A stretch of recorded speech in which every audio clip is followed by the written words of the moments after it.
Bienvenue dans la BD de la semaine dernière. Aujourd'hui, on va côtoyer des démons et des anges avec Sweet Paprika.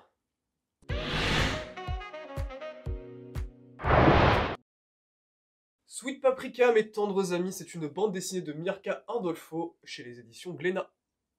Aujourd'hui, qui c'est qu'on reçoit? Vous le connaissez, vous l'adorez, son petit minois tout doux. C'est Axel sur le canapé noir qui va nous parler de cette bande dessinée, de son petit coup de cœur du moment.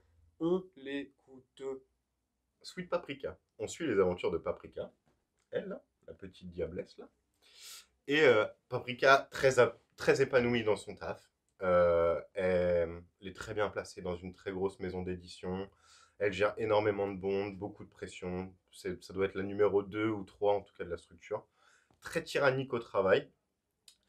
Mais un jour, lors d'un rendez-vous professionnel, elle va tomber sur un beau jeune homme. Elle tombe amoureuse, ils doivent se revoir dans quelques semaines pour un autre rendez-vous professionnel.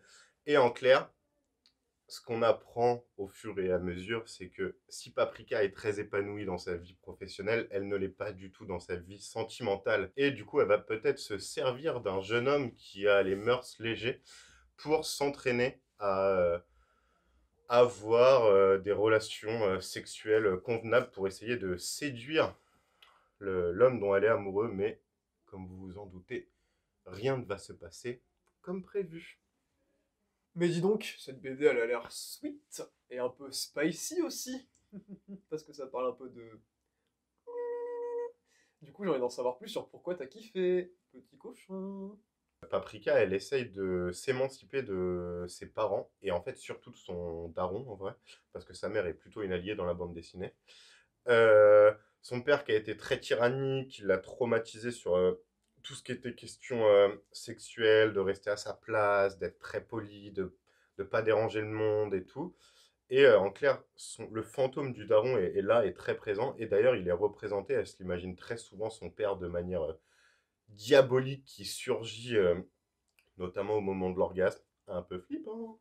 Et voilà, du coup, moi j'ai aimé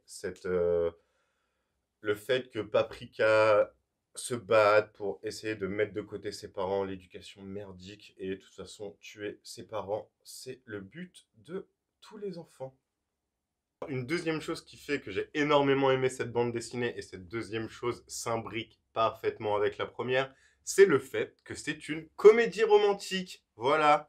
Et moi, j'ai deux sujets de prédilection dans la vie. La famille, merdique, et les amours. Ouh, les amours. Il y a des tiroirs, il y a des histoires de tromperie, il y a un ex qui revient, il y a une meuf un peu jalouse qui va essayer de foutre le bordel dans tout ça. Voilà, vous prenez un tableau en liège, vous mettez tous les personnages, vous tirez des fils, tout, tout, tout, tout, tout, tout, tout, il y a de la relation dans tous les sens.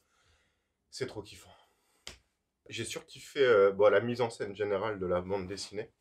Mais j'ai surtout kiffé le dessin, et notamment les personnages, qu'ils soient hommes ou femmes, je les trouve très séduisants. Mais genre tous, ils sont un peu caricaturales, parce que la BD, elle est aussi un peu humoristique.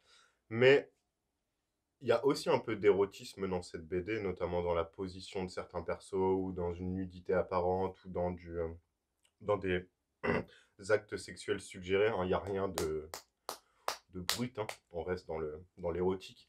Mais du coup, tous les persos, je les trouve trop cool, quoi. Le sextoy sur pattes, il a toujours ses petites lunettes de soleil, il est très charmeur, il est très expressif. En vrai, Paprika, elle est trop cool, et pourtant, c'est pas un cliché de meuf qu'on peut voir partout, quoi. Donc ouais, j'ai adoré le chara-design des persos. Pour finir, c'est pas vraiment une idée, mais en fait, c'est écrit sur la sur la jaquette de la bande dessinée, et j'aime beaucoup. Ils disent que cette BD, c'est le mix parfait entre Le Diable s'habille en Prada et Le Journal de Bridget Jones. Je suis 100% d'accord, mais je vais rajouter un troisième film dans ce shaker. Je vais rajouter l'art délicat de la séduction avec Patrick Timsit. Don't panic, my friend. It's only a repetition. Voilà, personne ne connaît ce film, mais regardez ce film, lisez cette BD et pensez-y. Merci, Axel. Ça a l'air très très cool. C'est un peu la première BD un peu érotique qu'on présente, donc, enfin que tu présentes, et c'est très chouette. Parce que ça montre qu'ici, on est dans l'hétéroclécité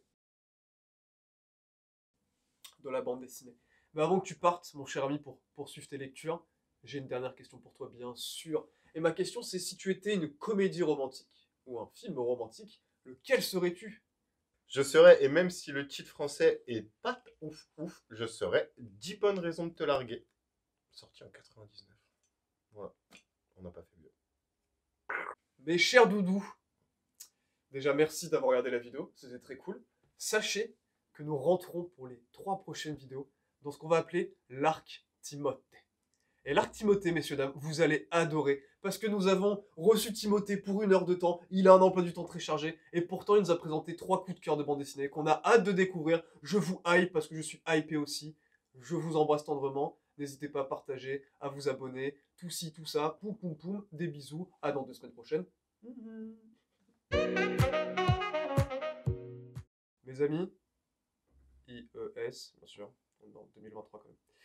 Si le 5 avril 1955 n'avait pas existé, on n'aurait jamais eu de Kamehameha.